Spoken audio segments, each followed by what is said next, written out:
Thero Saranai Samadanatama අපි බොහොම සාදරයෙන් Milton Keynes බෞද්ධ විහාරය වෙනුවෙන් හැමදෙනාවම පිළිගන්නවා අද 21 වෙනි දහම් සිසිල වැඩසටහනට. අතිපූජ්‍ය පණ්ඩිත Dickwelle Seelasumana ස්වාමීන් වහන්සේ, ඒ වගේම අතිපූජ්‍ය ආචාර්ය ධාතෝ සුමනසිරි ස්වාමීන් වහන්සේ, අපේ විහාරාධිපති අතිපූජ්‍ය අකුරල Samitha ස්වාමීන් වහන්සේ, ඒ තුන් නමම අපි නමස්කාර පූර්වක අපි පිළිගන්නවා මේ වැඩසටහනට. Good evening everyone. තෙරුවන් සරණයි සියලු දෙනාටම. නමෝ බුද්ධාය.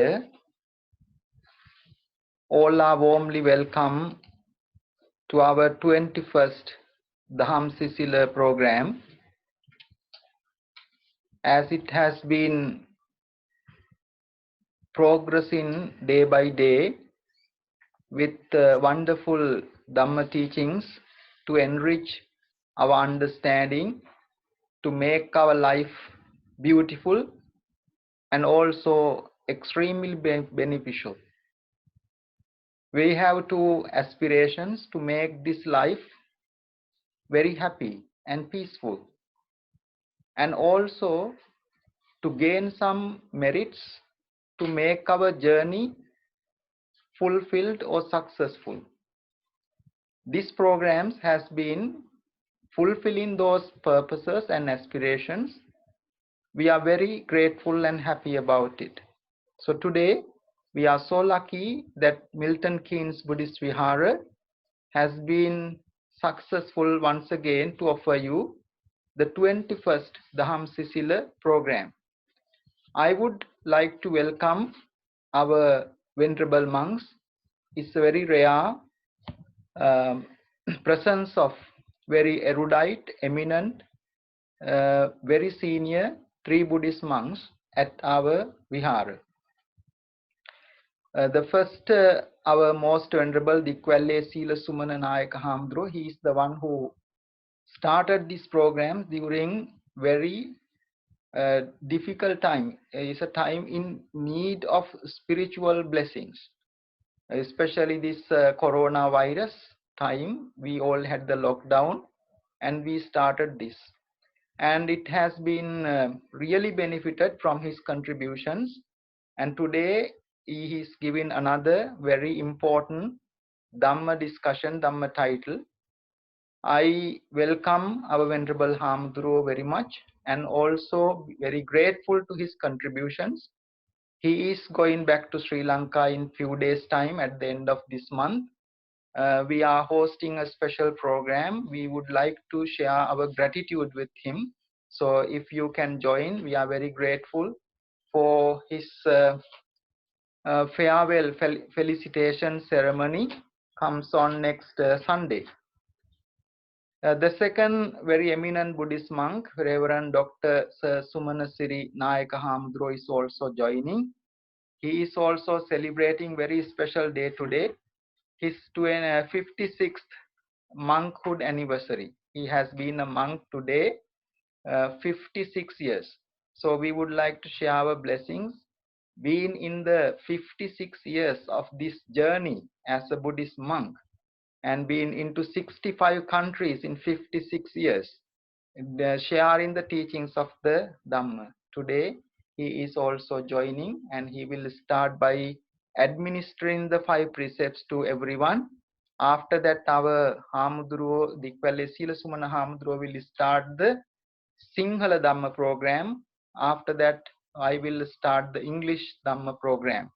So today, Daham Sisila 21st program, the title is Can One Attain Nibbana in This Very Life? Which in simple, is it possible to realize the liberation, freedom in this very life? That was what Nibbana means. What it Sinhala says, Me bhavema nivan dakiya hakida. So is it possible to realize the liberation as delivered by the Buddha in this very life? Today, our sponsorship being taken by Mr. Tilak Veerasekara. We did not have a sponsor for this today, but soon after the last week program, Mr. Tilak Veerasekara heard the news that his mother passed away in Sri Lanka. So he was very concerned about it as a son because he can't go to Sri Lanka. But he was very happy to sponsor this program in her good name on this 7th day to transfer the merits into her good name. Mrs. Prema Jayawardena, may she attain supreme bliss of Nibbana, beloved mother of Mr. Tilak Veerasekara, grandmother of Oshini, grandmother of Dylan. Also, Mr. Tilak Veerasekara would like to remember her beautiful wife, Devi, Mrs. A.K.D. Ajanta, who passed away 12 years ago. Mr. Tilak is a very close friend of our temple, and he is been in the police service as a headquarters position in Sri Lanka, and been in Italy and came to UK. Ever since, he is very close to our Buddhist temple. When we say something, he always come and help with our activities. So we would like to share our deepest sympathies from our temple and the community, and also share our merits with his beloved mother and also wife, Mrs. A.K.D. Ajanta, and also beloved mother, Mrs. Prema Jayawardena. May the blessings be with you all for the good health, protection, and happiness. With that, I would respectfully invite our most venerable Sumanasiri Nayaka Hamdro to administer the 5 precepts. Please say Namo Tassa 3 times. Namo tassa bhagavato arahato samma sambuddhassa. Namo tassa bhagavato arahato samma sambuddhassa. Namo tassa bhagavato arahato samma sambuddhassa. Buddhaṃ saraṇaṃ gacchāmi. Buddhaṃ saranang gacchāmi. Dhammaṃ saraṇaṃ gacchāmi. Dhammang saranang gacchāmi. Sanghaṃ saraṇaṃ gacchāmi. Sanghang saranang gacchāmi. Dutiyampi buddhaṃ saraṇaṃ gacchāmi. Dutiyampi buddhaṃ saranang gacchāmi. Dutiyampi dhammaṃ saraṇaṃ gacchāmi. Dutiyampi dhammang saranang gacchāmi. Dutiyampi sanghaṃ saraṇaṃ gacchāmi. Dutiyampi sanghang saranang gacchāmi. Tatiyampi buddhaṃ saraṇaṃ gacchāmi. Tatiyampi buddhaṃ saranang gacchāmi. Tatiyampi dhammaṃ saraṇaṃ gacchāmi. Tatiyampi dhammang saranang gacchāmi. Tatiyampi sanghaṃ saraṇaṃ gacchāmi. Tatiyampi sanghang saranang gacchāmi. Pānātipātā vīramani sikkhapadang samadhiyāmi.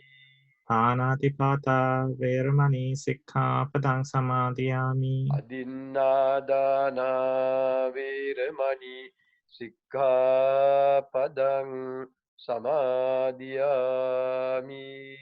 Adinādāna vēramani sikkhapadang samadhiyāmi. Kāmesu miccācārā vīramani sikkhapadang samadhiyāmi. කාමේසු මිච්ඡාචාරා වේරමණී සික්ඛාපදං සමාදියාමි. මුසාවාදා වේරමණී සික්ඛාපදං සමාදියාමි. මුසාවාදා වේරමණී සික්ඛාපදං සමාදියාමි. සුරාමේරය මජ්ජපමා දට්ඨානා වේරමණී සික්ඛාපදං සමාදියාමි. සුරාමේරය මජ්ජපමා දත්තානා වේරමණී සික්ඛාපදං සමාදියාමි. So today our Dhamma title is about can we gain the benefits of this teaching in this very life. We think of religion. What is the purpose of spiritual practice?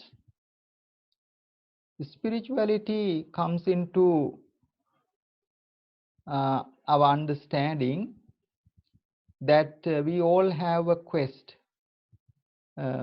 to find some solutions for our problems, especially if there is no kind of release from those problems or liberation. There is no religion. Most religious beliefs most religions deliver some teachings to liberate people from their problems and difficulties. But some we may see their final goal is not in this life, or mostly about that liberation to go to heaven, to rest in peace after life. Buddha's teaching is slightly different. Buddha emphasized something that we need to be realized here and now. So therefore, we need to look the Buddhist teachings very clearly, and it says there is deliverance, and it has found. It can be experienced and realized in this very life. It is a long and hard one, but it is plain and clearly marked and can be followed by one's own effort. It requires gradual training, gradual practice, gradual progress, step by step to achieve into that. Even those who have little spiritual strength, if they can start somewhere, they certainly can fulfill their aspirations. We know that Buddha went through a lot of effort and sacrifices. Even after being realized, he was a bit reluctant to deliver this because he thought that not many people will understand this. However, with the request of a divine being, Buddha started to share the teachings for the benefit of the society. That is what we call Dhamma. Dhamma has 6 characteristics. And those characteristics, I will just highlight the things which are relevant to our topic today. The topic is, can one attain Nibbana in this very life? I really like to make this simple. Can one attain Nibbana? Maybe Nibbana may refer to some, but not to many. What is Nibbana? We can translate this as liberation. It's still complicated bit. We can translate this to happiness, the highest happiness. Isn't that possible to have the highest happiness in this very life? Aloko Udapadi, some would say this is the perfect light out of all darkness. Is it not possible for us to live in light, come out of this darkness? If that is not, normally we say we gather information, we call them datas. Collection of data called information, that is what we call knowledge. Knowledge got to be transformed into wisdom. If the knowledge doesn't transform into wisdom, it is just a knowledge and it doesn't have any value. So the Buddhist teachings are not just facts. They are for us to experience and gain some benefits in this very life.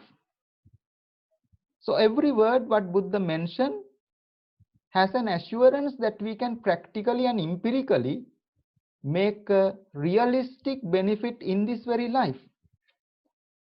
In this very life means akaliko, the explaining the qualities of the Dhamma. This message is timeless. It's valid for past, it's valid for present, it's valid for future as well. Sandittiko, to be seen here and now.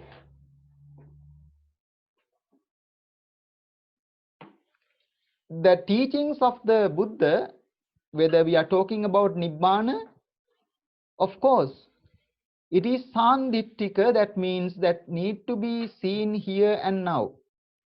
It is not a heaven that we go in after our death. Of course, there is a liberation we call Nibbana. We realize it as we passed away or while we are still living. There are two different ways that we can realize this Nibbana or our liberation. Pacchattam veditabbo vinyuhi. There is a point here.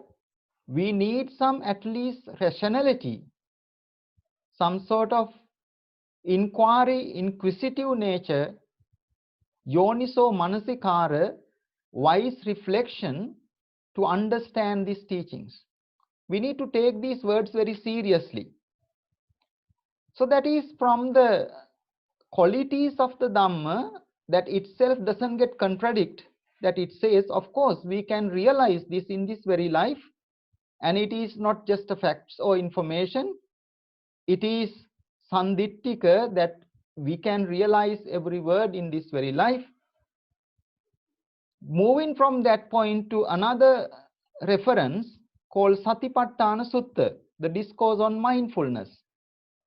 Lord Buddha mentioned if one practice that gradually with the right instruction, within 7 days to 7 years, one can attain these stages of enlightenment and the fulfillment of their spiritual life. For that, bear that in mind, we need great effort, highest discipline, and also the right guidance of elders, those who are senior and advanced in their understanding.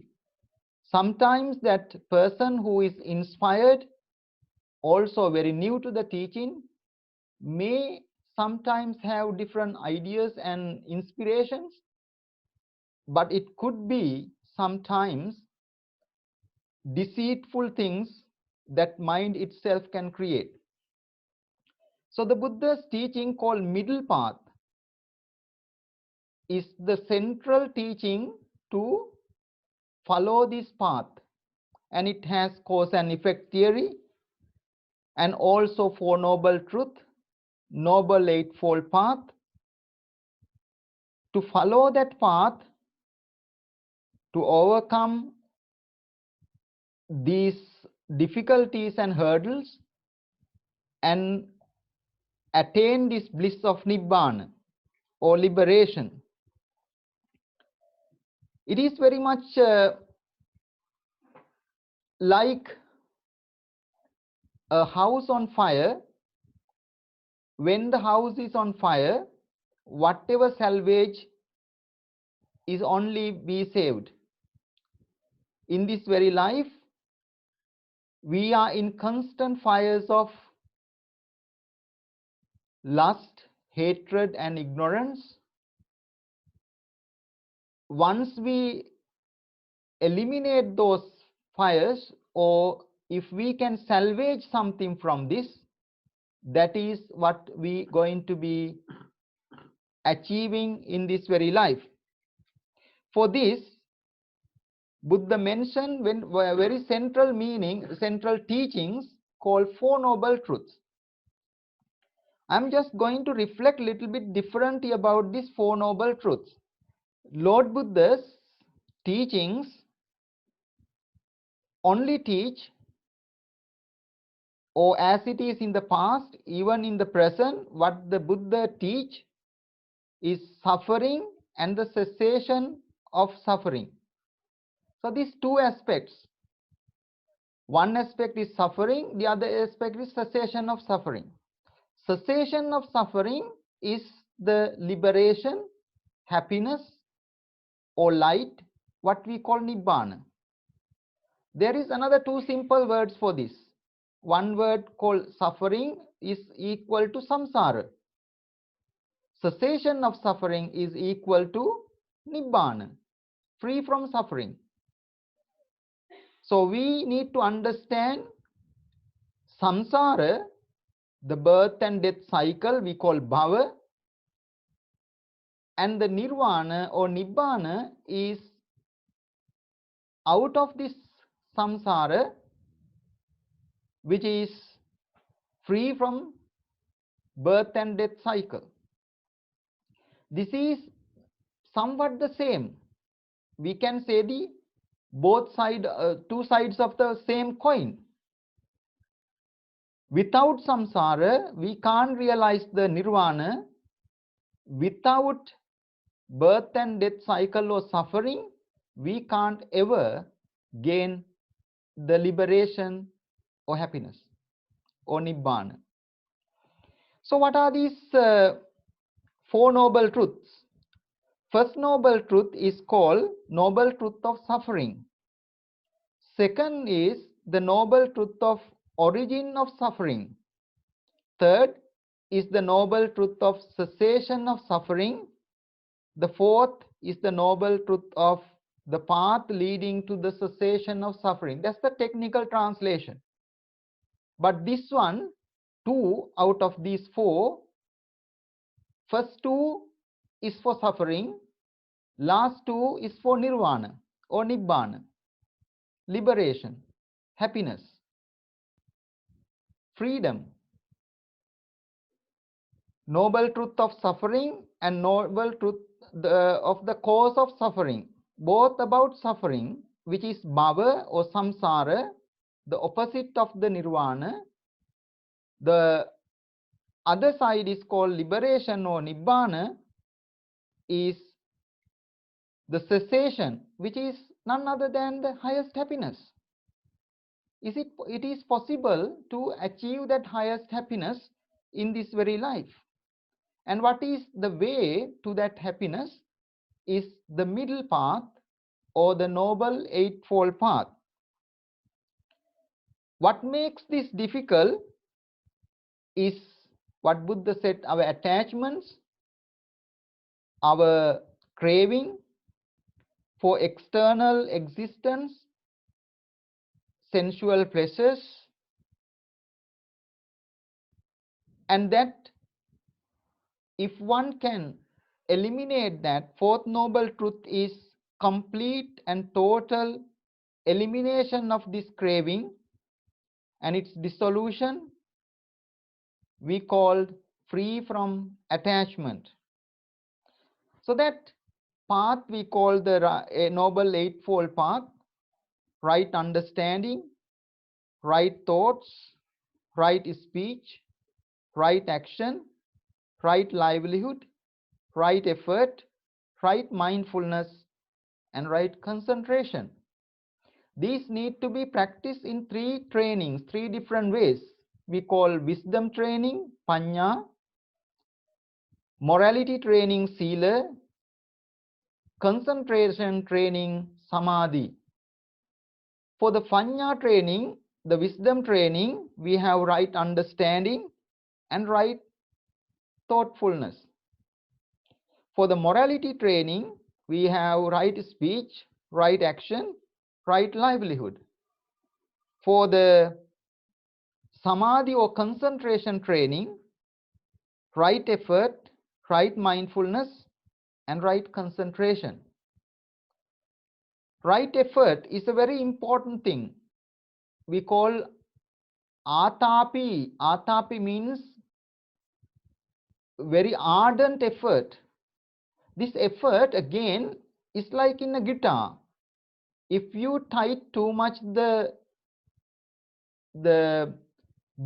strings of the guitar, it can break. If you have too loose strings on that, it will not generate the right music. Just being in the middle at the right nature, that the nice music is possible. Just imagine if one plays it perfectly in a sound manner, anybody can enjoy it. It's simple like that, that the fruits of this spiritual path and the joy of it to the community is possible in that manner. And right mindfulness, the discourse explained by the teachings of the Buddha says that if one practice the mindfulness of the body, kaya anupassanawa, mindfulness of the feeling, vedananupassana, mindfulness of mind, the chittanupassana, mindfulness of phenomena, dhammanupassana.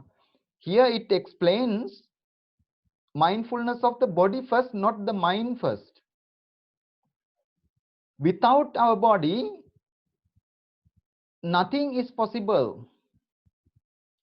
So therefore, mind can't live without a body. We need to have the right mindfulness on our body to reach into the feeling and the mind. So therefore, if we take this gradually and also in the more meaningful way, we would have the way to gain our liberation or achieve the path of freedom. Right concentration. We are very much interested about absorptions, jhanas, and in the 10 fetters, I will come little later about this 10 fetters as a kind of form of gaining this liberation possible once we break those 10 fetters. And out of those 10 fetters, then fetters are being divided into 5 groups. The first 5 is kind of hard to gain. Uddam Bhagyavi says, from 5 to the 10, the last 5 is quite okay. Once we get this 5, then the other part, the later 5 is quite flexible to achieve. We call Oram Bhagya. Out of those, Ruparaga, Aruparaga, we are talking about right concentration, right absorption. We are quite keen about attachment to meditative absorptions which have forms. Ruparaga jhana. Aruparaga jhana means attachment to 4 formless absorptions. Those has to be gone to attain the final liberation. We call nirvana. Right concentration is very interesting, explains 4 jhanas. Those are very much in connection with the 5 hindrances.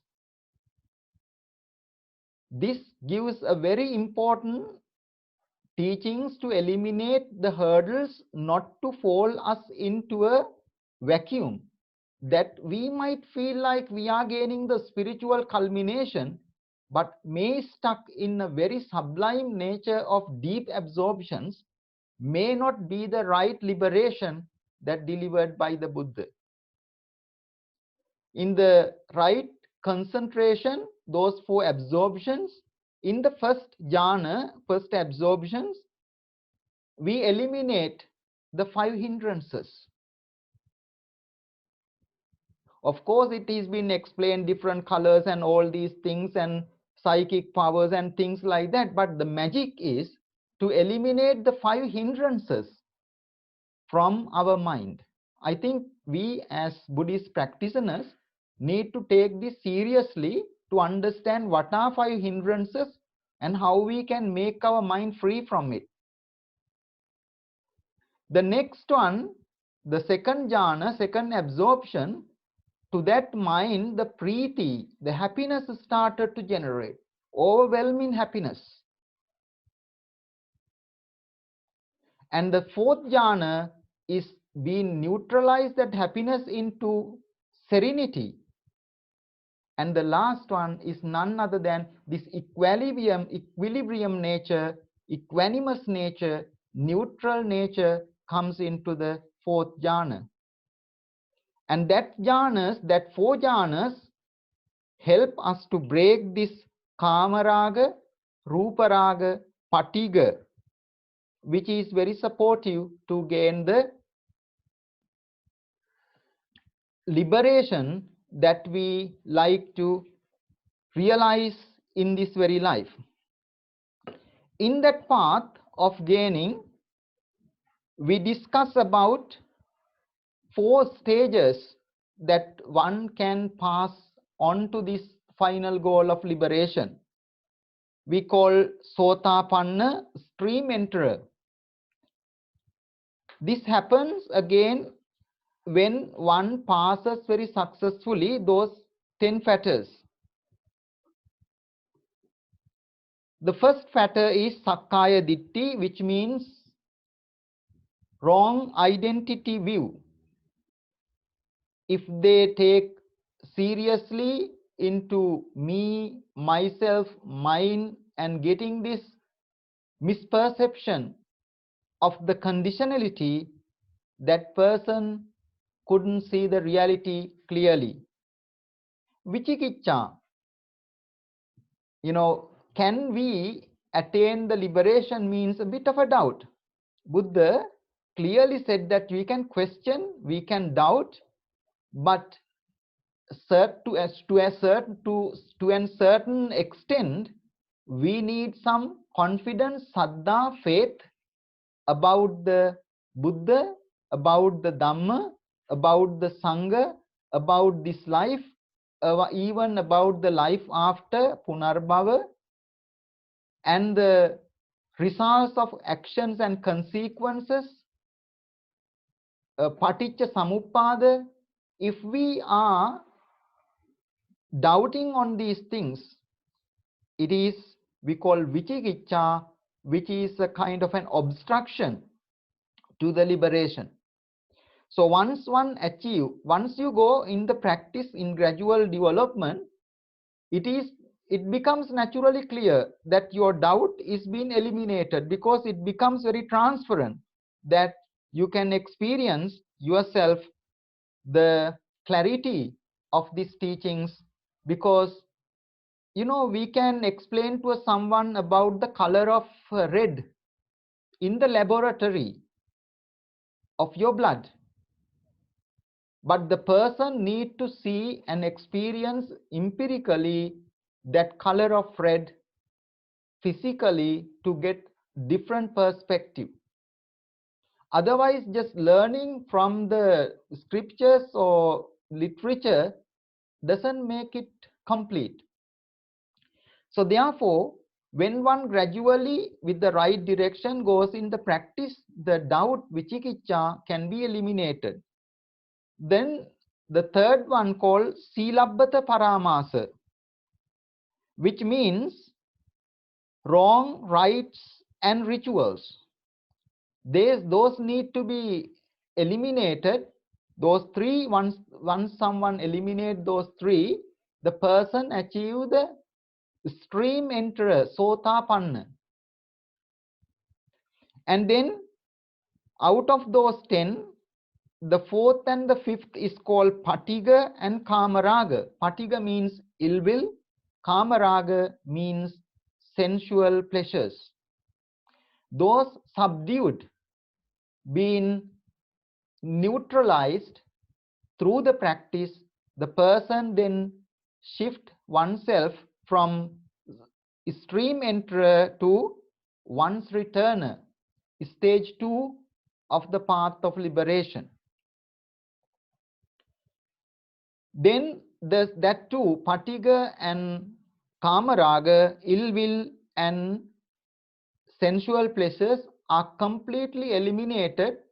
The person shift oneself from second position to the third position of the path of liberation called non-returner.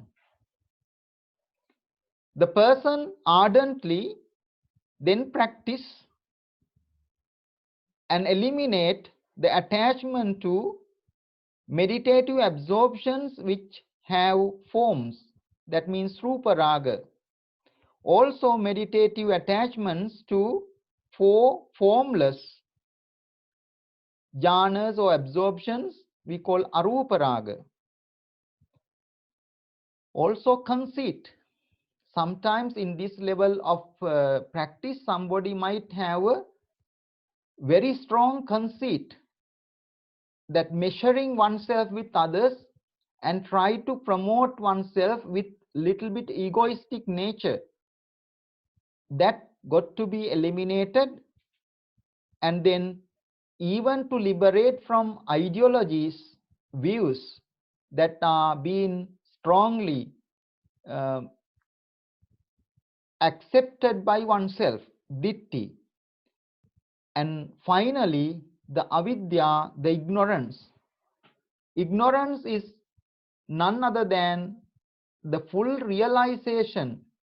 Free from ignorance means full realization of Four Noble Truths. Suffering need to be understood. The second Noble Truth, craving, need to be eliminated.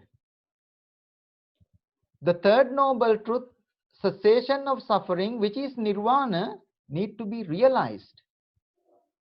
The fourth Noble Truth, path to the cessation of suffering, which is called middle path or Noble Eightfold Path, has to be cultivated, understood, eliminated, realized, and then cultivated, developed.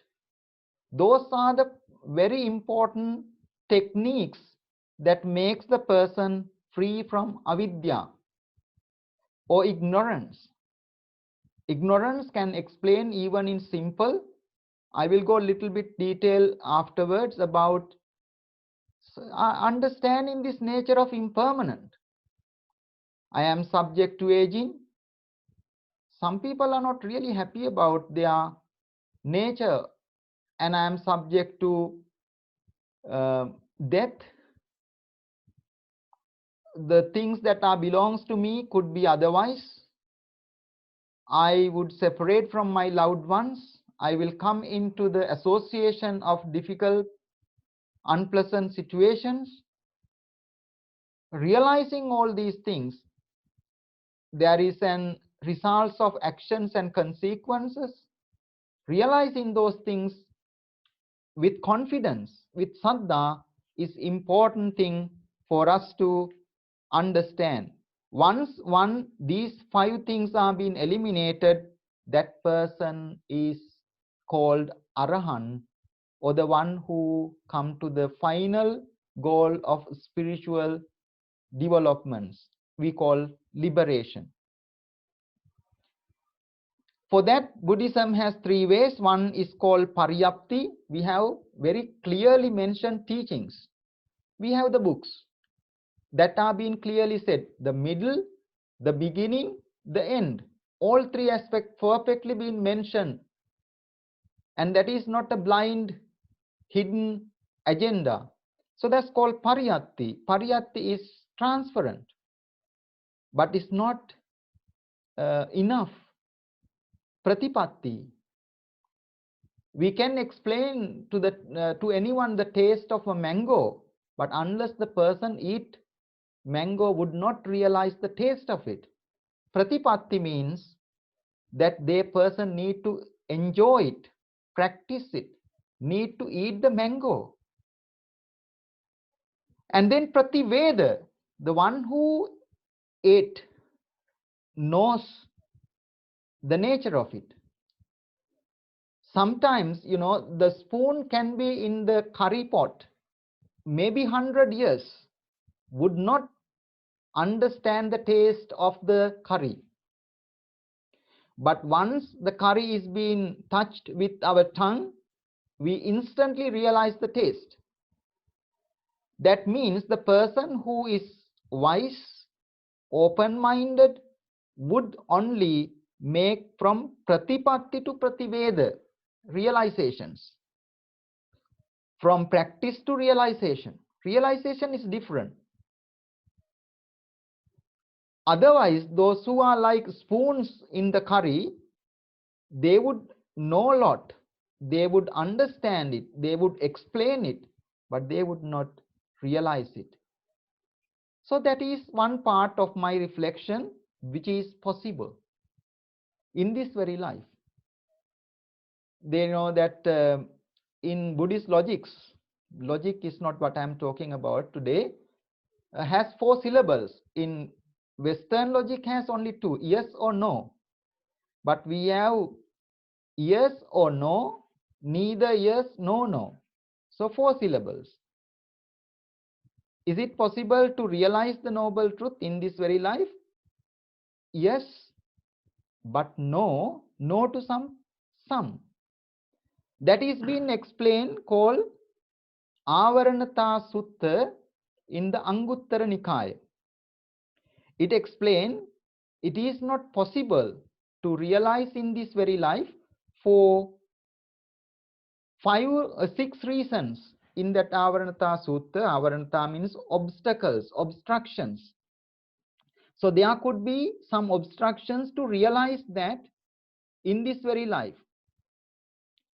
No, Lord Buddha's teaching is for realization. We as human beings should not lose that opportunity. But even if we listen as much as possible, it will not happen if we really have these 6 situations. So it's not possible for us to get the best out of this if we have these 6 obstacles.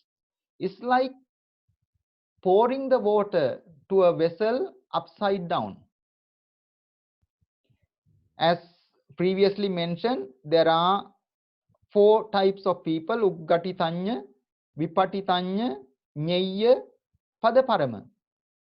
Uggatitanya, those who instantly realize, like Kondanya. Once Buddha delivered the Dhammacakkappavattana Sutta, he realized it. But for the other 4, Lord Buddha has to repeat it 4 times. Vipatitanya, they have to, that is called Vipatitanya, they have to repeat it for few times. Nyaya Padaparama, Nyaya means for other people, some group of people, they have to analyze it and they have to do it in more little details to explain it. But the Padaparama, even if we say so many things in so many directions, even it is a supernatural teacher, but the people will not realize because they have these 6 situations. One is called Kammavarana. They have obstacles, obstructions of karma. Those are not all the karmas or evil actions. Mainly 2. One is called 5 heinous karmas. We call Panchanantariya karma. The other one is called Arya Upavada, just insulting the enlightened beings. We really don't know who are the enlightened monks because it's very difficult to understand. But we should not make assumptions and insults which can make a little complication that could cause some difficulties, because it is a personal experience. If the person try to promote it, just let them be so, but we need to keep our own nature of security, called not making arya upavada. The one aspect of kamma varana, the obstacles of the wrong evil actions, means 5 heinous karmas: killing mother, killing father, killing enlightened monks, shedding the blood of the Buddha, and dividing the community of monks or spiritual communities. I will give a short sermon. There was a king, short example. There was a king called Ajatasatta. He was getting the wrong advice from the Devadatta, one of the monk at the time of the Buddha, who was against the Buddha. As a result, he killed his father to gain his own kingdom. So he did one of these heinous karmas. Ever since, he suffered so much, and he was a very, very educated young person, went into every spiritual teachers, get very logical answers, but he was not happy. Eventually, he approached the Buddha and had a wonderful conversation about the spiritual path. Buddha delivered very special discourse called Samanya Pala Sutta. What is the benefit of this monk life, spiritual life? That is the reason of the Samanya Pala Sutta. After hearing that discourse, he stood and walked away. After walking away, Buddha said to the monks, "Monks, if that person hasn't done a heinous karma, he would not just walk away.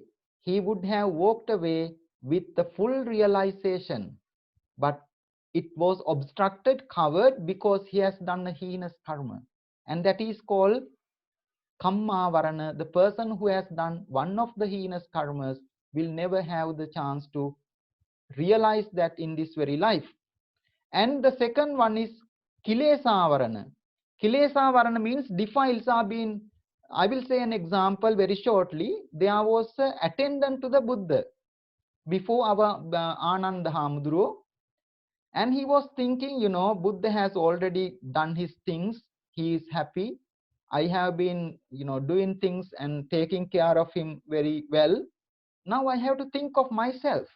I need to go. I saw a place that was wonderful to meditate. He approached the Buddha and asked the permission to go and practice meditation, and said, Buddha, you have done your things, but I need to think of myself. Even today we have similar monks, even followers, they think themselves a lot. Then Buddha advised him, don't go. Second time Buddha says, please don't go. Third time Buddha said, if you want really, and if your ambition is to gain some spiritual attainment, what should I say? If you like, please go. Then he went into this place that he really liked, but he couldn't do it, anything. He was completely confused with lustful thinking, we call kilesa varana. And he came back to the Buddha and explained, and Buddha said, that's why I said, there are some children, parents say, don't do this, don't go this way, but they become a little stubborn. But Buddha says, that is why I ask you not to go. You were being born and in that environment, having a very sensual pleasure life, and those things are now coming back. This is called kilesa varana, that obstruct your spiritual progress. But if you are in the vicinity of the Buddha, Dhamma, Sangha, that are not being affected.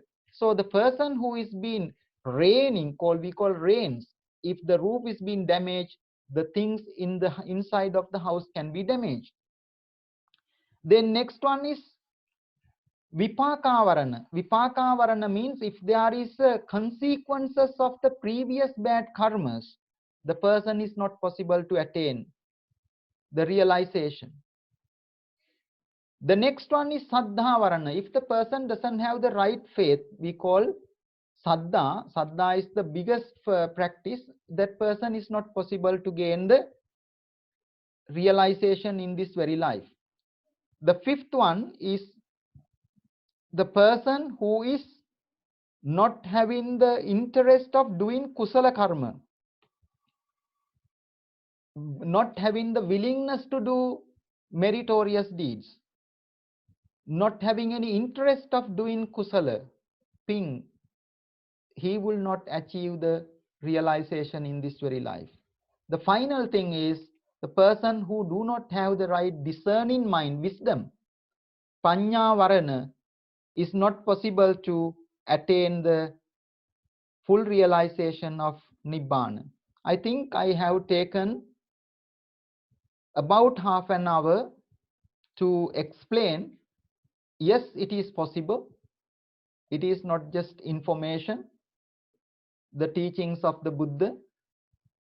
No, it is not possible if we have those mentioned 6 factors as an obstacles to attain the spiritual path in this very life. With that, I will keep it open for us to, this is not a simple subject, this needs series of talks, and it is very interesting subject. I would like really to get you involved in this, to ask any questions and continue this conversation. May these merits be with you all for the liberation, happiness, longevity, good health, protection, and the fulfillment of all the aspirations in this very life. Sadhu, sadhu, sadhu. On behalf of the entire community, I would like to offer my sincere thanks to the Venerable Bhantes for their very insightful Dhamma sermons this afternoon. Now there's an opportunity for us to put questions to the monks to resolve any points in our minds regarding today's topic or any other aspect of Dhamma. And so if you would like to ask a question, you can type your question into the Zoom chat feature, and I can read that out for the Bhantes to respond to, or you can indicate in the chat window if you'd like to ask your question directly, and I will unmute you so that you can speak and everyone will be able to hear you. So while you're giving that some thought and thinking about questions to ask, I will take the prerogative of the chair, I guess, to ask a question regarding Bhante. I think both your talks, both Venerable Seelasumana and your talk, Venerable Samitha, made this connection between tanha, upadana, and then the cessation of tanha, preventing upadana and leading to nibbana. And I wondered how that might be experienced in the moment, day to day, beyond the idea of this is somehow nibbana being a state achieved at the end of our life, but rather it is, I understand, it is something that can be experienced in the moment as well. And I wonder if you could elaborate on that. Thank you, Bhante. You are trying to understand Nibbana by words. There's something called meta language, that things go beyond words, that you need to understand purely by experience only. The more you try to understand by words, the more you will get confused, because your framework is very limited to only the 5 senses. Unless you can go beyond to the 3rd dimension, the 4th dimension, and go beyond words and experience it, like the Reverend Samitha Nayaka Thero said, you have to eat the mango, then to realize the mango. Just seeing the mango, knowing that it's a mango, which has been given a name and accepted in the world, you have no doubt, you like see it very superficially. But in existence, in the physical world, it is a mango. There's no question about it. But then to know the taste, you have to eat it. So likewise, you have to eat the Dhamma. The Dhamma is a medicine, like what the Buddha say. In times when you are sick, take the medicine called the Dhamma. The Dhammosada. There is no medicine comparable to the Dhamma. Dhamma is a very wide thing. It's not just Buddhism, but all the good things in the world, they are dharmas. If you go philosophically, the bad things are also called dharma from a material sense. But from the spiritual sense, good ethical teachings that lead us to perfection in the final solution, and on the way to that perfection, if you are pathfinder and follower, you will experience it. This cannot be experienced by technical knowledge, which is only information. And that could be understood only when you understand the three basic realities of everything, that they change, they are subject to suffering, and that there is no soul or idea to be attached to, which we normally say selfless nature of the very idea itself. So get into it, practice it, realize it. Only then you will, with the realization, it's not just knowing, experiencing by wisdom only, then you will realize it. Nibbana is not just a set of words, it's beyond that. And that is why, in many instances, without giving a direct translation, the Buddha says, where there is no water, where there is no sky.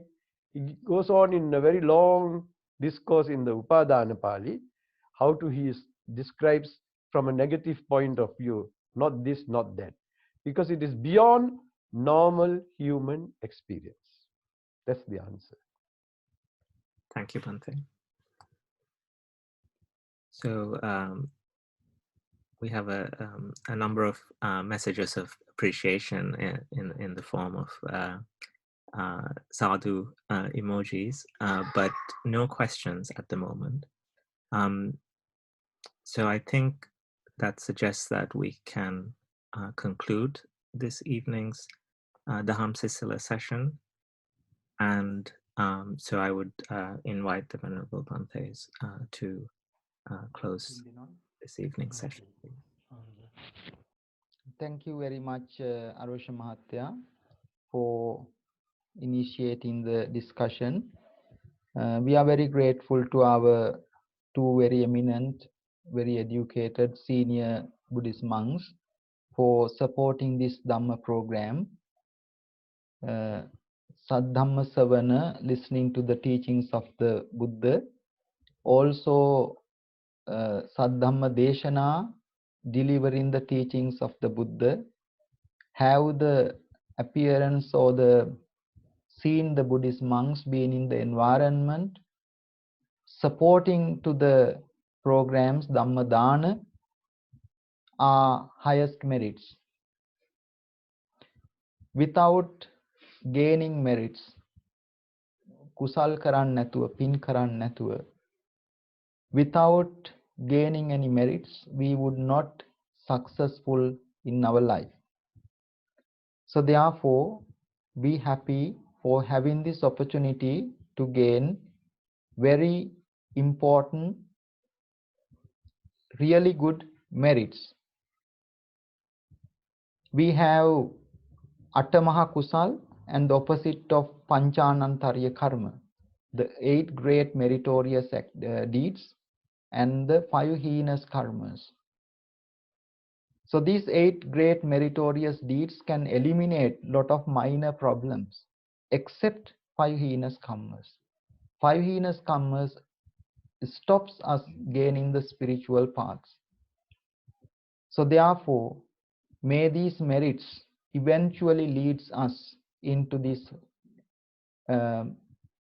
8 great meritorious activities, because this is the time of spiritual practice called Vassana season that you all have attended into our Daham Sisila program. Today is the 21st. May all the merits be with our Venerable monks and our community and the whole world. Especially today's sponsors, Mr. Tilak Veerasekara, His one daughter Oshini and the son Dylan want to share these blessings with Mr. Tilak's mother, who passed away 7 days ago, Mrs. Prema Jayawardena. May this mother share our merits and attain the supreme bliss of Nibbana. Also to Mr. Tilak's beloved wife, Mrs. AKD Ajanta, known as C. Devi, who passed away 12 years ago. And all other relatives and friends, may they all equally share these merits.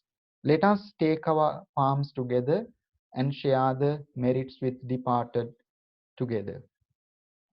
Idang me nyati nang hotu sukita hontu nyatayo. Idang me nyati nang hotu sukita hontu nyatayo. Idang me nyati nang hotu sukita hontu nyatayo. Also may the Devas share these merits equally and return their blessings to our temple, Milton Keynes temples, to progress from day by day, and to all the members of the center, also to our venerable monks. And may the Devas protect our sasana, the whole universe, and share our blessings, rejoice our merits, and attain their spiritual fulfillments. Bearing this in our hearts, let us share the merits with Devas. Akasatta ca bhummatta devanaga mahittika punyantang anumoditva chiran rakkantu sasanang. Akasatta ca bhummatta devanaga mahittika punyantang anumoditva chiran rakkantu desanang. Akasatta ca bhummatta devanaga mahittika punyantang anumoditva chirang rakkantu mang paranti. And finally, please keep the palms to share the final blessings from venerable monks. Abhivadana silissa niccang vaddhapachayino Chattaro dhamma vaddhanti ayuvanno sukhaṃ balang ayurarogya sampatti sagga sampatti mevaca ato nibbana sampatti minate samijjatu. Sadhu, sadhu, sadhu. And now I invite everybody to join with me in offering and sharing merits with the Venerable Bhantes, and also requesting forgiveness for any shortcomings from us to the Bhantes. Okasa vandami Bhante, maya katang punyang samina anumoditabang, samina katang punyang mayang databang. Okwasa dwaratena katang sabbang acchayang kamata me Bhante. Okasa kamami Bhante. Dutiyampi okasa kamami Bhante. Tatiyampi okasa kamami Bhante.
everybody.